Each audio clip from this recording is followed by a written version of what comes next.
दोस्तों एक बार मैं फिर से स्वागत करता हूं आप सभी लोगों का आपका अपने YouTube चैनल गुरुवर जी के में। जी हाँ दोस्तों, तो आज हम लेकर आए हैं समसामयिकी घटनाओं से संबंधित कुछ महत्वपूर्ण खबरों को। जी हाँ दोस्तों, हम ऐसे खबरों को प्रत्येक दिन लेकर आते हैं जो आपके परीक्षा की दृष्टि से महत्वपूर्ण है। जी हाँ दोस्तों, जैसा कि आप लोग जानते हैं कि आजकल जो तमाम परीक्षाएं हो रही हैं, चाहे कोई भी हो, सामान्य तौर पे यदि आप PCS के पेपर देखें या फिर जो IAS के जो प्री के एग्ज़ाम हुए हैं उसमें देखिए भर भर के समसामयिकी घटनाओं के संदर्भ में प्रश्न पूछे गए हैं। और साथ में जितने भी कम्पिटिटिव एग्ज़ाम हैं सब में लगभग समसामयिकी घटनाओं का जो वेटेज है वो बहुत अधिक बढ़ गया है। तो समसामयिकी घटनाओं को जान पाना और प्रत्येक दिन के घटनाओं को मतलब डेली बहुत सारी घटनाएं घटित होती हैं, अखबारों में या फिर टेलीविज़न में बहुत सारी घटनाओं के बारे में जिक्र मिलता है। लेकिन सबसे बड़ी बात यह है कि एक अभ्यर्थी के लिए कौन सी घटना महत्वपूर्ण है, यानी कि कौन सी उसके लिए समसामयिकी घटना महत्वपूर्ण है, कौन सा उसके एग्ज़ाम में आएगा, ये जानना और इन खबरों को छांट कर निकाल पाना काफ़ी मुश्किल काम होता है। तो इसीलिए दोस्तों हम आप लोगों के लिए मौजूद हैं यहाँ पे हम मुख्य चीज़ों को लेकर आएंगे, यानी कि प्रत्येक दिन के खबरों में से हम उन खबरों को छांट कर निकालेंगे जो एक अभ्यर्थी के लिए आवश्यक होगा। आज का जो पहला जो खबर है, जो समाचार है, जो समसामयिकी घटना है, वो ये है कि भारत और अमेरिका अब हथियारों का साझा निर्माण करेंगे। जी हाँ दोस्तों, आपको पता होगा कि अभी कुछ दिन से अमेरिका के जो रक्षा मंत्री हैं लॉयड ऑस्टिन, वो भारत आए हुए हैं और इनका जो मुलाकात है वो भारत के रक्षा मंत्री राजनाथ सिंह जी से हुआ है। और यहाँ पे जो साझा ये लोग मीटिंग किए हैं, यहाँ पे जो वार्ता हुआ है उसमें यह प्रस्ताव पारित किया गया है कि आगे से भारत और अमेरिका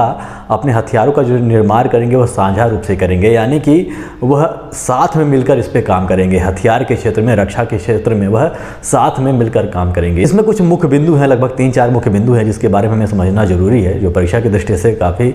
ज़रूरी है। पहला तो ये है कि रक्षा उपकरणों का ये लोग निर्माण करेंगे, यानी कि साथ में मिलकर कोई भी यदि रक्षा उपकरण के संबंधित कोई भी उपकरण होगा तो उसका निर्माण करेंगे। दूसरी बात यह है कि रक्षा क्षेत्र में अत्याधुनिक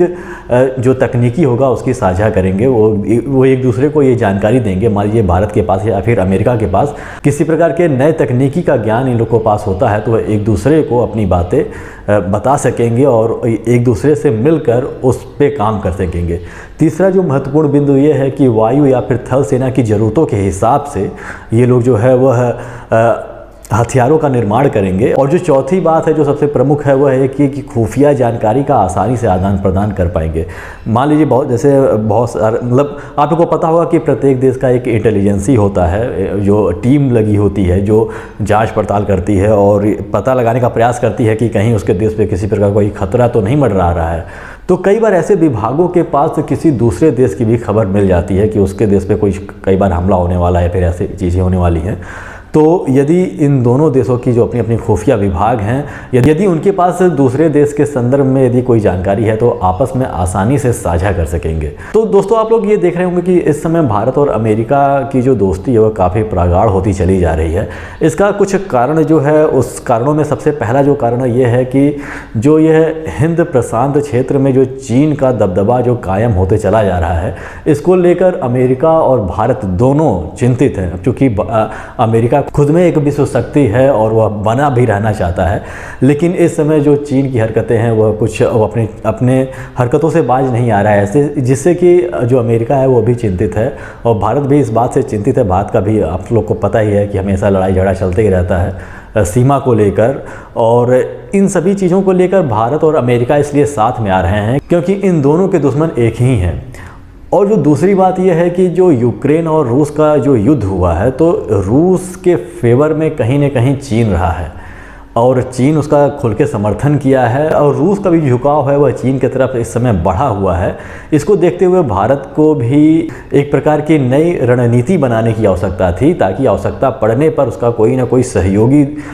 मित्र देश ज़रूर हो जो उसकी मदद कर सके। आप लोग जानते हैं कि जो रसिया है वह हमेशा हमारी मदद करते आया है। कभी भी युद्ध के समय या फिर ऐसे भी शांति के माहौल में भी कभी भी आवश्यकता पड़ी है तो उसने हमेशा सहयोग किया है, हमेशा हमारा समर्थन किया है। लेकिन सबसे बड़ी बात है कि अब वो चीन का भी समर्थन समर्थक हो गया है, चीन से उसका जो संबंध है वही प्रगाढ़ होना शुरू हो गया है। तो इसलिए सबसे बड़ी ज़रूरी चीज़ ये है कि हमें किसी न किसी ऐसे देश को पकड़ना होगा जो हमारी मदद कर सके ऐसे समय में, मान लीजिए युद्ध के समय में हमारी मदद कर सके। और आप लोग जानते हैं कि चीन से हमारा संबंध अच्छा नहीं है, और इसलिए अब चूँकि रसिया भी चीन की तरफ झुकाव दिखा रहा है, इसलिए ज़रूरी हो गया था कि अमेरिका के साथ ऐसे रक्षा संबंधित मामलों पे विचार किए जाए। चलिए अब चलते हैं दोस्तों दूसरे खबर की ओर, जो कि NIRF की तरफ से जो रैंकिंग निकाले जाते हैं विभिन्न विश्वविद्यालयों के अलग अलग कैटेगरी में, इस रैंकिंग के बारे में बात करते हैं, क्योंकि इसने 2023 की रैंकिंग अपनी निकाल दी है। NIRF जिसका फुल फॉर्म जो होता है वह नेशनल इंस्टीट्यूशनल रैंकिंग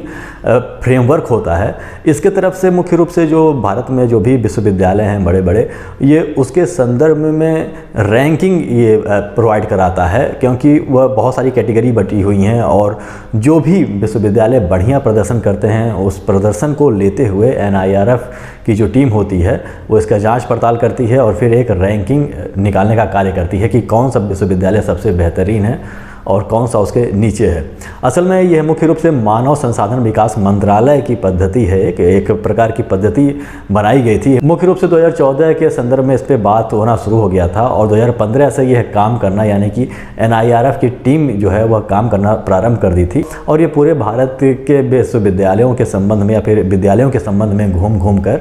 अपनी जो रैंकिंग थी वह ये लोग प्रस्तुत करते हैं हर वर्ष, यानी कि सबसे बढ़िया प्रदर्शन विभिन्न कैटेगरियों में किस विद्यालयों का रहा है वो ये देने का प्रयास करते हैं। तो इनका जो रैंकिंग है वो आ चुका है, और यह महत्वपूर्ण प्रश्न बन सकता है हमारे परीक्षा की दृष्टि से, इसीलिए मैंने इस समसामयिकी को अपने इस वीडियो में शामिल किया है। देखिए दोस्तों, प्रारंभिक अवस्था में इसमें केवल 3 कैटेगरी थी, यानी कि 3 कैटेगरी में रैंक प्रोवाइड कराए जाते थे विभिन्न विश्वविद्यालयों के, लेकिन इस समय 12 कैटेगरी हैं। हम 12 कैटेगरी की बात नहीं करेंगे, हम आज मुख्य रूप से 4 कैटेगरी की बात करेंगे जो कि बहुत इंपॉर्टेंट है, यानी कि 4 कैटेगरी में कौन कौन से विश्वविद्यालय या फिर विद्यालय हाई रैंक हासिल कर पाए हैं, इसके बारे में हम चर्चा करेंगे। सबसे पहले हम बात करते हैं ओवरऑल रैंकिंग कैटेगरी की, यानी कि ओवरऑल कैटेगरी के संबंध में, यानी कि जो सभी चीज़ों को देखता है उसके संबंध में जो पहले नंबर पे हमारा जो कॉलेज आया है वह IIT मद्रास आया है। IIT मद्रास पिछले साल भी था, इस बार भी हुआ है। दूसरे विश्वविद्यालय की बात करें तो ये IISc जो हमारा बेंगलुरु है वह दूसरे नंबर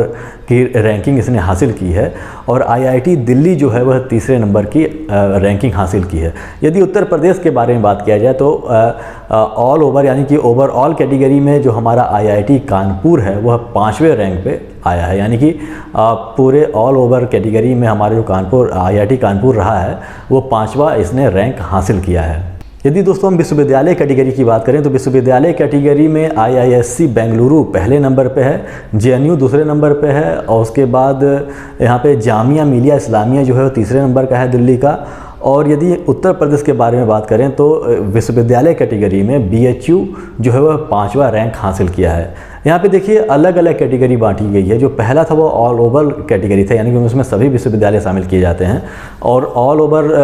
कैटेगरी में मुख्य रूप से देखा जाए तो IIT की जो कॉलेज हैं वह सबसे हाई रैंक हासिल किए हुए हैं। विश्वविद्यालय कैटेगरी में केवल सामान्य विश्वविद्यालयों को लिया जाता है, जिसमें IISc जो बेंगलुरु का जो कॉलेज है वह पहला रैंक हासिल किया है, JNU जो है दूसरा रैंक हासिल किया है, जामिया मिलिया इस्लामिया जो है वह तीसरा रैंक उसका आया है। और उत्तर प्रदेश के बारे में यदि बात किया जाए तो हमारा जो BHU है वह 5वां रैंक हासिल किया है। यदि हम बात करें इंजीनियरिंग कैटेगरी की, यानी कि केवल इंजीनियरिंग जो विश्वविद्यालय हैं उसके संदर्भ में बात करें तो इसमें भी IIT मद्रास ने पहला रैंक हासिल किया है, IIT दिल्ली ने दूसरा रैंक हासिल किया है, और IIT बॉम्बे ने तीसरा रैंक हासिल किया है। यदि हम उत्तर प्रदेश की बात करें तो उत्तर प्रदेश में इंजीनियरिंग की कैटेगरी में जो हमारा IIT कानपुर है वह 4था रैंक हासिल किया है। आप जानते हैं कि जैसे ऑल ओवर रैंक में IIT कानपुर जो था वह 5वां रैंक हासिल किया हुआ था, लेकिन केवल इंजीनियरिंग कॉलेजों के कैटेगरी की बात करें तो हमारा जो उत्तर प्रदेश का IIT कानपुर है वह 4था रैंक हासिल किया हुआ है। यदि हम कॉलेज कैटेगरी की बात करें तो सामान्य रूप से जो मिरांडा हाउस है जो पिछले साल भी पहले नंबर पे था, इसका जो नंबर 1 रैंक है वो बरकरार है। हिंदू कॉलेज दिल्ली का जो है वह दूसरे नंबर पे है, और जो प्रेसिडेंसी कॉलेज चेन्नई है वह तीसरे नंबर, यानी कि तीसरा रैंक उसने हासिल किया है। तो दोस्तों ये जो हमारा था वह एक जो सर्वे किया जाता है इस विभाग के द्वारा, उस सर्वे के बारे में था, यानी कि कौन कौन से विश्वविद्यालयों ने कौन कौन से रैंक हासिल किए हैं उसके बारे में था। और ये आपकी परीक्षा की दृष्टि से काफ़ी महत्वपूर्ण हो सकता है, यानी कि उत्तर प्रदेश के संदर्भ में या फिर पूरे भारत के संदर्भ में पूछ सकता है कि कौन सा जो विश्वविद्यालय है वह प्रथम रैंक पे आता है या फिर किस कैटेगरी में प्रथम रैंक में आता है। दोस्तों, जो तीसरी खबर है वो एक महान हस्ती के बारे में है जिसने सिनेमा के क्षेत्र में काफ़ी बेहतरीन कार्य किया, जिसने दूरदर्शन के क्षेत्र में काफ़ी बेहतरीन प्रदर्शन किया था। आपको याद होगा कि महाभारत में जो शकुनी मामा का किरदार निभाया करते थे, उन व्यक्ति की कल यानी कि 5 जून को मृत्यु हो गई है। दिल्ली में उनकी मृत्यु हो गई सोमवार के दिन में। और इनका जो नाम था वह, इन्हें जो हम लोग पुकारते थे यानी कि गूफी पेंटल के नाम से इन्हें पुकारा जाता था। असल में जो इनका जो असली नाम था वह सरबजीत सिंह पेंटल था, लेकिन जब ये छोटे थे तो ये काफ़ी मोटे तगड़े थे, गोल मटोल थे, इसलिए इनके पिताजी इन्हें गफ़ी कहते थे और बाद में ये जो गफ़ी था वह गूफी पेंटल के रूप में बदल गया। इनका जो उम्र था लगभग 79 साल के ये हो चुके थे और सोमवार को 5 जून को इनका देहांत हो गया है और 31 मई को ये हॉस्पिटल में भर्ती हुए थे। मुख्य रूप से बताया जा रहा है कि ब्लड प्रेशर की वजह से या फिर जो दिल की समस्या थी उसकी वजह से ये भर्ती थे, इनकी तबीयत ठीक नहीं चलती थी। आप लोग को पता होना चाहिए कि इनका जो असली नाम था वह सरबजीत सिंह पेंटल था और इन्हें जो नाम से बुलाया जाता था वह गूफी पेंटल इनका नाम था। ये काफ़ी मुख्य किरदार थे महाभारत के और यह महत्वपूर्ण प्रश्न हो सकता है, जैसे पूछा जा सकता है कि जो महाभारत में जो शकुनी का किरदार निभाते थे उनकी मृत्यु हो गई या फिर किस विभूति की मृत्यु हुई, इसके संदर्भ में इस प्रकार के क्वेश्चन बन सकते हैं। और सबसे बड़ी बात है कि इन्होंने महाभारत के अलावा भी बहुत सारे कार्यक्रम में, बहुत सारे प्रोग्राम में इन्होंने काम किया, बहुत सारे मूवीज़ में इन्होंने काम किया था, जैसे कि सुहाग हो गया, दिल लगी हो गया, फिर जो CID आता था हमारा, या फिर बहादुर शाह जफ़र जो आता था, इन्होंने उसमें भी काम किया था। सबसे महत्वपूर्ण बात ये है कि ये एक प्रकार के देशभक्त भी थे। जैसे जब इनका जन्म हुआ था तो वह पाकिस्तान के प्रांत में ही हुआ था, लेकिन बाद में इन्होंने भारत में आकर रहना प्रारंभ कर दिया और बाद में ही इनका जो कर्म भूमि था वह भारत ही इनका रहा था। और ये देशभक्त इसलिए थे क्योंकि जब पाकिस्तान से युद्ध की संभावना चल रही थी और मिलिट्री ने लोगों को मांगा था कि लोग आएँ और भर्ती हों, तो इनके कॉलेज से लगभग 60 जो विद्यार्थी थे वह सेना में भर्ती हुए थे और जिनमें से इनका नाम भी शामिल था। इन्होंने 7 साल तक सेना में भी काम किया था। तो दोस्तों, ये भी एक महत्वपूर्ण समाचार था आप लोगों के लिए। तो दोस्तों, आज के समसामयिकी में यह 3 खबर जो प्रमुखता से मैंने शामिल किया है, यह काफ़ी महत्वपूर्ण है आप लोगों के लिए भविष्य में जो भी परीक्षाएं आने वाली हैं उस परीक्षाओं के लिए भी। और आशा करता हूँ कि ये वीडियो आप लोगों को पसंद आया होगा और वीडियो अच्छा भी लगा होगा। यदि वीडियो अच्छा लगा तो इसे लाइक कर दीजिएगा, हमारे चैनल को सब्सक्राइब कर दीजिएगा और बेल आइकन भी प्रेस कर दीजिएगा ताकि जब हम नई वीडियो लेकर आएँ तो उसकी जानकारी आपको हो सके।